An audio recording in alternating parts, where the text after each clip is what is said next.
English for us. Manage it. We will manage to Ah, understand. the English in the French is very problems because I study English at the school. It's okay, but I speak is very the problem in the France. Yeah, yeah. No, Don't worry, manage it. no problem. Good morning, Okay. everybody. Good morning, comrade Merci. Ibrahim Ben Ali from France. Thank you for your Merci support beaucoup. for Africa. Thank you for your support every day to every one of us. We bring you to Africa today so that you can hear from you. We have Ghana here, and we have South Africa and Kenya, and everybody is on land. Many are watching us directly at home, and many join us. I'm sorry I don't listen because I have problem for connection. You Okay, not have problem for connection because I not listen. okay, no problem. Let me start again. I say welcome to our forum in Africa, and we really appreciate you for you to join us today.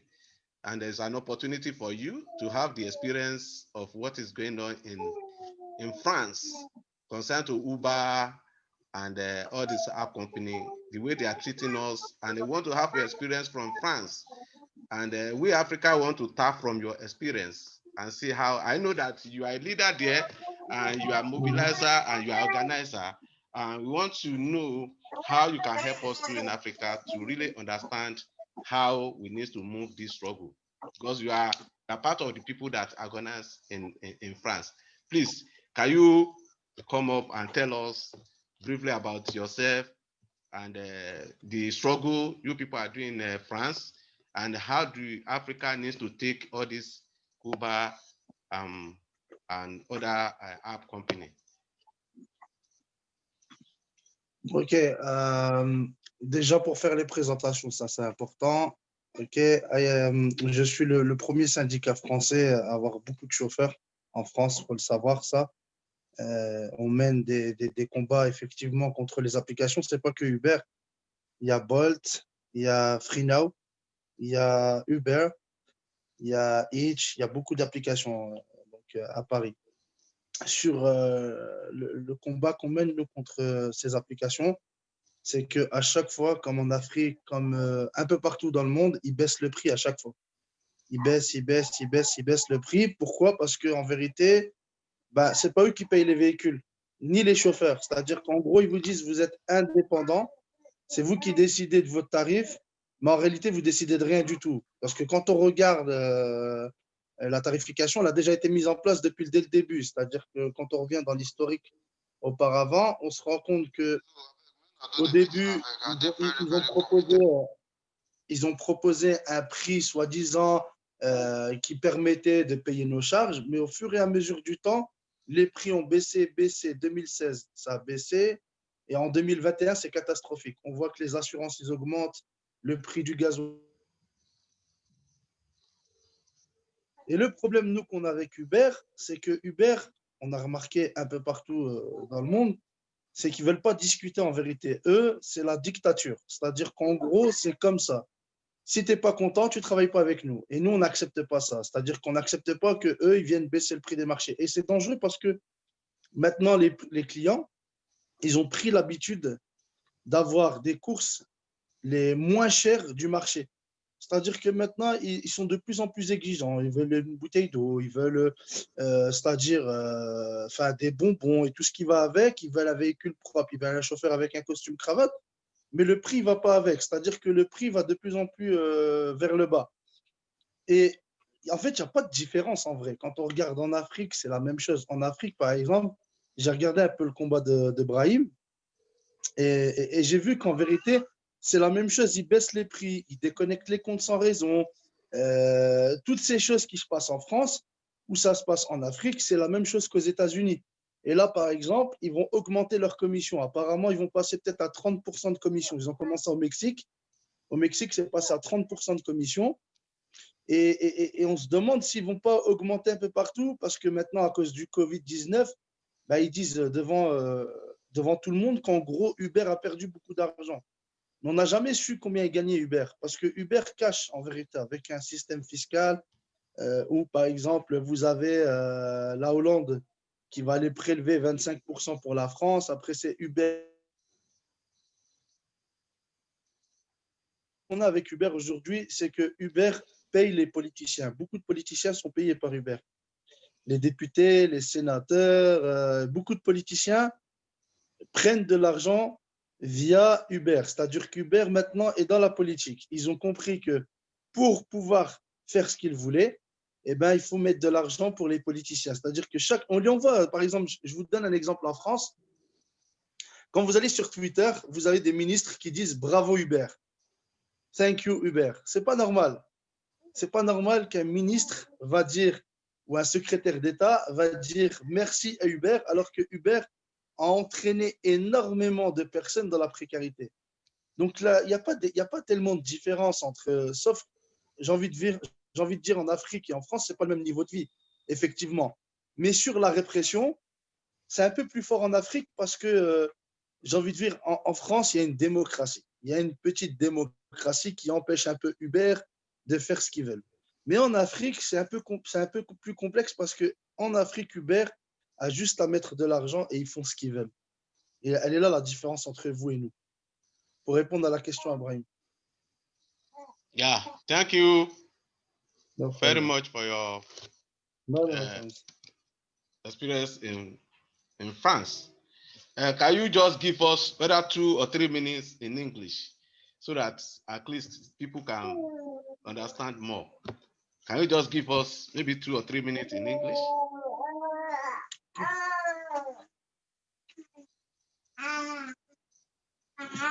I'm sorry, this question for me or for your friend? Yeah, what I'm saying is that can you just summarize what you said in French in English Yes. so that the people in English can still understand what you are saying? English translation. English. For English, I translate for English. It's very complicated. You just have one. Just come up with it and we will understand. Okay, I speak English. Yeah. It's very difficult. I speak English. Just little. Just little. The difference of application of Africa in Uber in France is not differently because the fight in the France and Africa is not different because the price is down. The price in Africa is down and the price is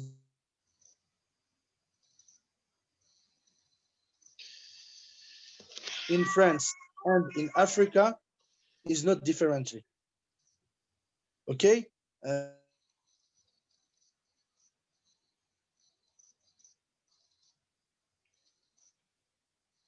Friend, he translate for English. Is that? You have one friend, he translate French for English. No, yes, we translate this to English. I just want to, I know that you hear a very of English. That's why I think that. No problem. It's okay. Yeah, it's okay. I will call on Fifi. Yeah, it's okay. I will call on Fifi from Ghana. Please come on board and tell us what you think that your country is doing today, so that part of our report. I have one friend. He speak English. It's not a problem. I have it for debate, for video. Okay. Okay, just 1 minute. Okay. I call my friend. Okay. Okay. 1 minute. Okay, no problem. Okay, thank you. Yeah. Okay. Fifi.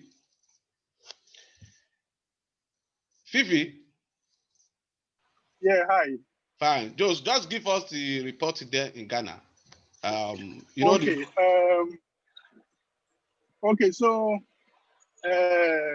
Brahim Ben Ali, thank you so much for your briefing. But you are the who else is on the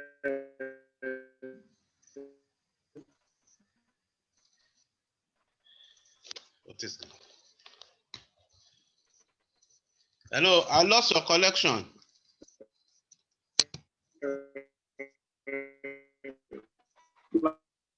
Platform.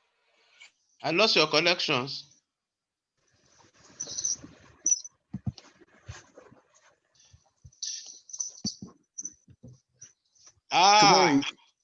Welcome, sir. My apologies. I got the times completely mixed up after speaking about this last week. I thought it was at 10 a.m. my time. Have I lost everybody? Yeah. No. Welcome, sir. This is Which African countries are? Welcome, sir. Fifi from Ghana, please. So we have. Can you hear me, please? Can you hear me? Hello, Fifi. Hello, Fifi. How are you? He's from Ghana. Protection from algorithms that may create harm to you through discrimination, through unfairness of one shape or form and another. An example of unfairness, I would say, is when you're dismissed by the algorithm, when you lose your job, when you're deactivated on an automated basis. So let's go back to each one of those and talk through each one in turn. The first thing to think about is, what is personal data? What kind of data are you entitled to receive from Uber? What kind of data might Uber have on you? Well, we define personal data as any data that relates to you as a natural person in any shape or form, in any way. So what kind of personal data might Uber have? Well, I'll give you an example. I don't know if you can see my screen, but I'll share this slide with you. So this is a kind of battlefield, as I would describe it, of data that Uber might have on you. So in the bottom left box in the green is the data you've entered into the Uber app yourself. Your name, your address, your phone number, your email address, your vehicle details, your insurance details, your license information, and so on. This is data that relates directly to you, and you know Uber have it because you gave it to them. You typed it in there. So there's very little, that's why it's in the green box. There's very little dispute that that's your personal data and you entered it into the Uber machine. The next level of data, which I put in the amber box because there's a little bit more resistance, but it's hard to, also hard to deny that it doesn't exist. So this is the data that Uber would have observed about you at work. So your GPS tracking. So everywhere you've been, that's your personal data because it relates to you directly. Your logged in time on the platform, your customer ratings for every trip, your telematics, your braking, your acceleration, and so on. So this is all the type of data that Uber's gathering about you at work. It is your personal data because it relates to you directly. But this is the type of data that Uber resists giving back because you could make something of that data that's useful. And then in the top box in red, because this is kind of where there is more conflict, is what we call inference data. So now that you've entered data into the machine, and now that the machine has collected data about you at work, what does the machine conclude from that? What does it think about?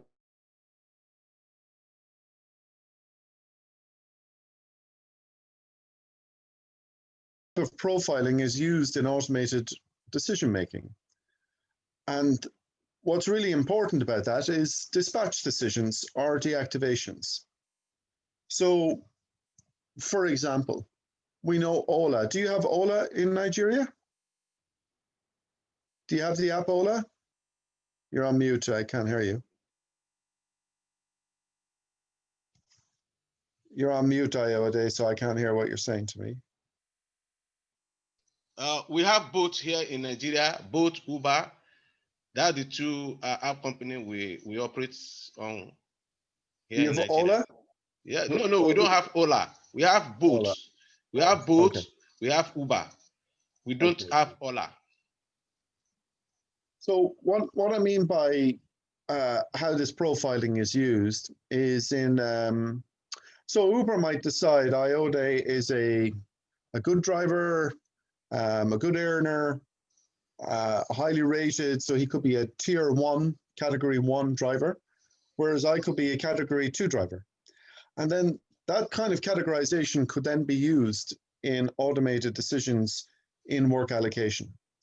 And it's important that we have some transparency about this, because that could be very damaging to you, especially if it's wrong. And if it's not transparent, then what do you do? So this is the type of data that we're trying to penetrate to and get from Uber. So 3 blocks again is the data you enter into the machine, the data you observe by the machine, the data that's observed about you at work, and then finally inference data. What does Uber think about you? How have they profiled you, and how do they use those profiles? So now I'll come to my simple analogy.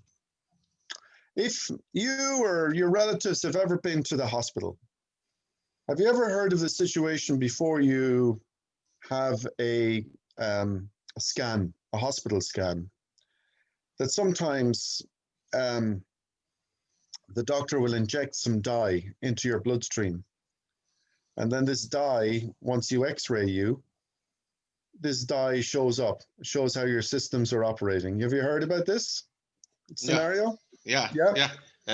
So, Yeah. in many ways, this is what I think about personal data. It's not enough just to get your personal data, because you could just get a whole pile of data that's not that meaningful for you. Yeah. They have to explain how that data was processed.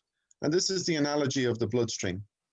So I not only have my blood, which is my data, but now you need to show me how that data was used inside your system. And so that's the whole picture that we're trying to achieve at Uber. So what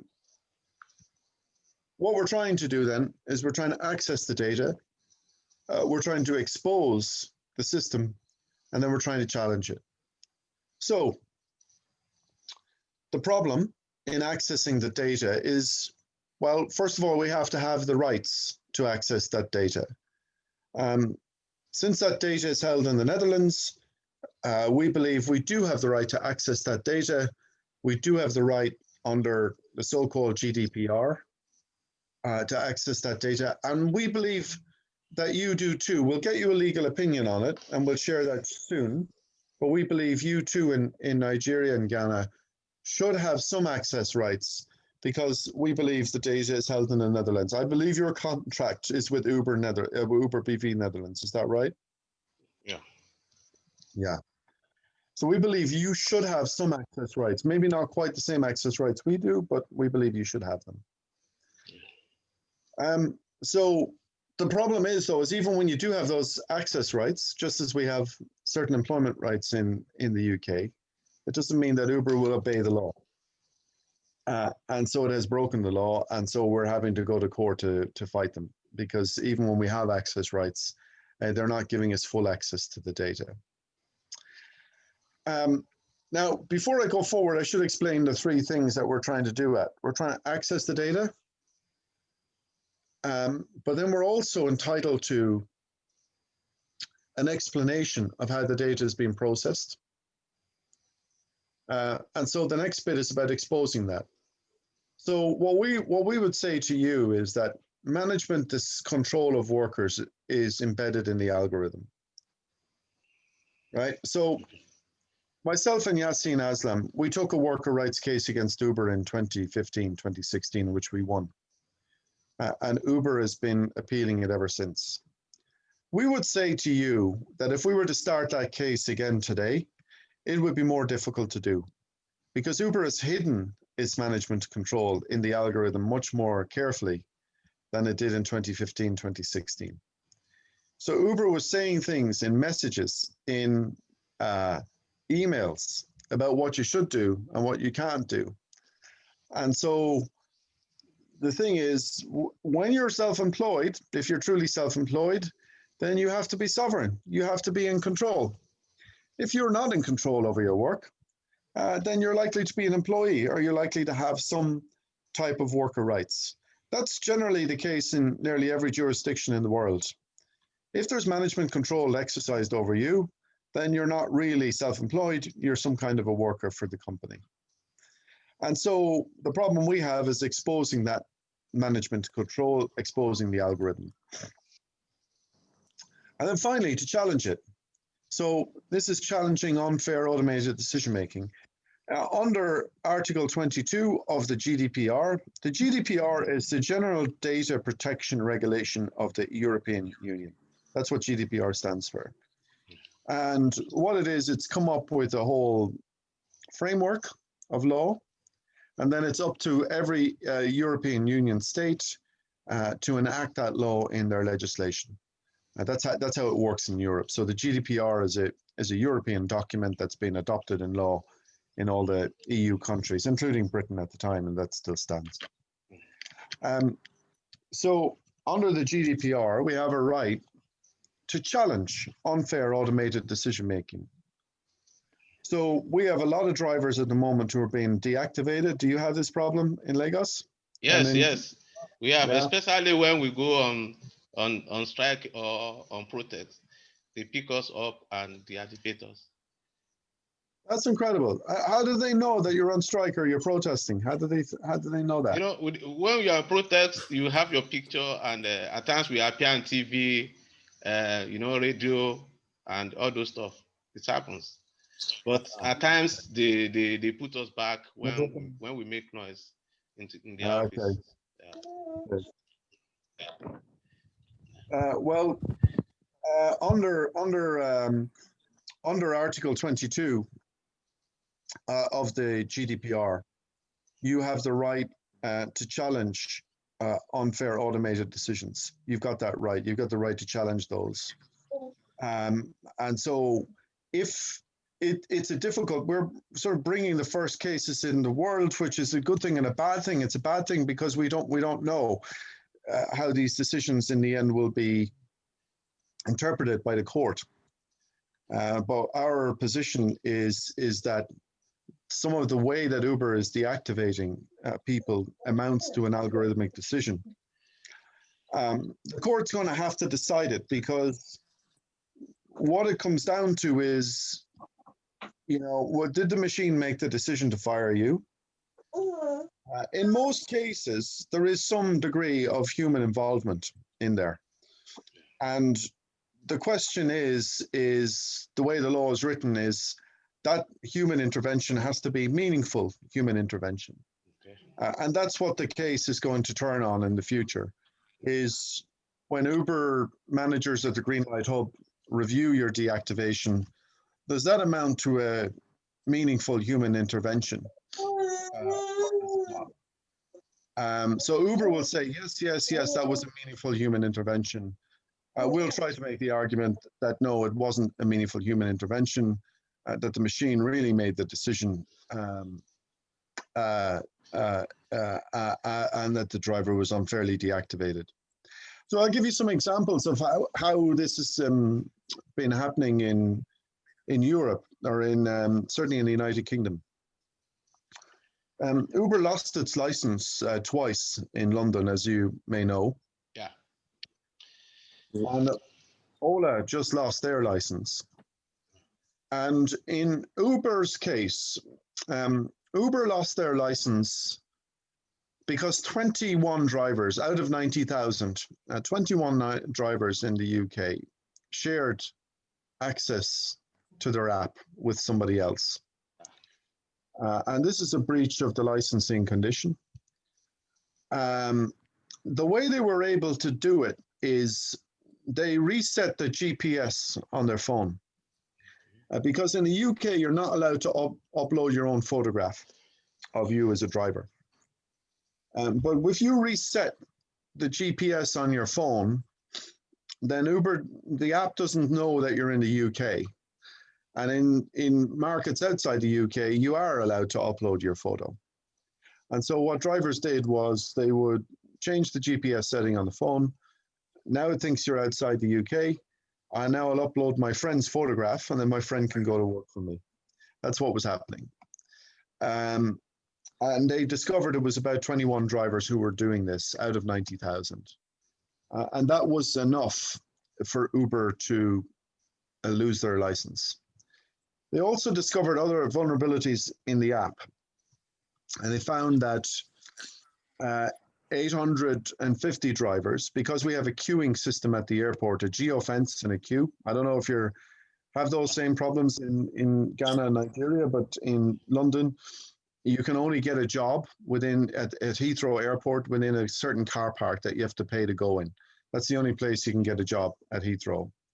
And the conditions in this car park are not good. Drivers can be there for 5-6 hours. And so drivers are not keen to be there. So what was happening was they were able to manipulate the GPS settings on their phone so that the app would you are in this car park when you're not. You're at home or you're somewhere else where it's more comfortable.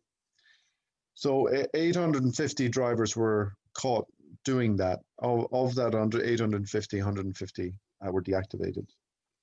And finally, there was a patch that drivers were able to use on a version of the app on iOS, on Apple, where the driver was actually able to see what jobs were going to be offered to them and the destination, and to be able to replace themselves on the queue, or just know where the job is going and then cancel it or not accept it. So those were the kind of 3 manipulations of the app that were going on in London. Transport for London found out about it, and Transport for London revoked Uber's license in London on the grounds of that it was insecure. As a result of this, Uber has implemented facial recognition in the UK and what we call real-time hybrid identification. What we think, the reason why we think it's called hybrid, they've never really explained how this system works. But we think what they mean by hybrid is that you're doing facial recognition, but you're also doing geolocation at the same time. And so this was introduced very quickly after Uber lost its license. And we think it's not being implemented properly and that there's been some false positives and drivers have been accused unfairly. So let me give you an example of the types of things that drivers have been accused of. We have at least 9 drivers who've been accused of being in the same place at the same time, or sorry, been in 2 different places at the same time. So their GPS records showed either they've been at, Acacia in Lagos at, 2 o'clock, and then being at Lagos Airport at 2:05, impossible. So they say that's obviously Ayode's sharing his app with somebody. So this is not possible. And we have found at least 9 drivers who have been accused of this, and we believe that they're entirely innocent. The common factor between them all is that they had their app on 2 phones, and for some reason had to use the second phone in or around the same time they were using the first phone. And we think that's created a false flag that there was some kind of attempt to share the account when it's not the case. We've got one driver who the facial recognition failed. So when he was asked to show his face, the system rejected it twice. He was reported to Transport for London, which is our licensing authority, and they immediately revoked his license, immediately. So he can't work for anybody. And Transport for London has come down very hard on drivers over this. Normally, if Transport for London were going to revoke your license, you'd be able to work while you appeal that decision. So it would go to the magistrate's court. You would first of all have a chance to appeal to Transport for London. Then you'd have an opportunity to appeal to the magistrate's court. But all the time you could continue to work. But because Transport for London say that this identification issue is such a serious safety and security problem, they're not giving anybody the benefit of the doubt. You immediately lose the job. I had a driver yesterday who failed his identification twice. So Uber deactivated him, reported him to Transport for London. Transport for London immediately took his license. So that was on October 22nd. But on November 2nd, that driver went to the Green Light Hub. They took his picture And they concluded, yeah, no, that was the driver all along, that the facial recognition system failed to recognize him properly. And they lifted the restrictions on his account. But it's too late. He has no license to work with anymore. His license has been taken away from him. So this is a tragedy, because this is an example of where the system has made a decision about an innocent driver. And we would say in that case, there has been no meaningful human intervention under the law. Under the law of, the law says that you cannot be, you're entitled to have protection from automated decisions that create negative legal effects for you. We would say in this case, this is a clear example of where the algorithm made the wrong decision about a driver, an innocent driver, lost his job and his license, and there was no meaningful human intervention. Thank you very much. Thank you very much. We cannot, get this knowledge, everything today, and we really appreciate you for you to answer us today. We appreciate Ibrahim too. You can see Ibrahim too from France. You people you help us in Africa. You love us, and we love you too. You are fighting for the driver all over the world. God Almighty will fight for you too, because we have been on for some hours, and we have a limited time now to leave and start doing another. Hello, James. Hello, James. In France, for 1 minute, Ibrahim, 1 minute, please. Can you just? Okay. Hello, I did. Just 1 minute. We have limited time now. Je te laisse leur expliquer, Abdoulaye, comme quoi tu pourras traduire au fur et à mesure. Okay. Hi, my name is Abdoulaye. I'm here to translate what Brian gonna say. Okay. Because it's a bit hard for him to explain. Okay. You can go on, just brief. We have only 1 minute, 1.5 minutes more. You can help us with that. Okay. Go on. Donc, tu me diras, Abdoulaye, qu'est-ce que tu veux exactement? Ouais. Au fur et à mesure. Donc, c'est quoi la question? J'ai même pas compris. Il parle qu'on a 1 minute. Okay. You repeat because you not understand. Can you repeat the question, because I didn't hear what you say? Can you repeat your question? There's no problem. There's no problem. Ibrahim have already spoken in French, and we interpret it to our member. And some of Africa too, they understand French. So we really appreciate him for him to even answer us today. And we really appreciate our senior, Comrade James from UK. He's just like a father to us in this industry. People may not know now, but very soon, these are the people that open our eyes to what our company is doing to us all over the world. And we appreciate that. And with his busy time, he can be able to, accept our invitation. Likewise, Ibrahim too, from France. Ibrahim is a fighter from France. These are the people that fight for people all over the world. We really appreciate you. We still ask you to join us again in Africa. Thank you very much. Vivi from Ghana, do you have anything to say before we round up? No, I just want to appreciate our comrades from UK and France. In fact, James, you have really helped us. I think we need more of these things, and we will be glad if you can have more time for us. We know everyone is busy, but we would want more of your attention, because we need to also put Africa together so that we can fight together as a people. So we are really begging you guys, we need you on board. We need you to actually make time for us so that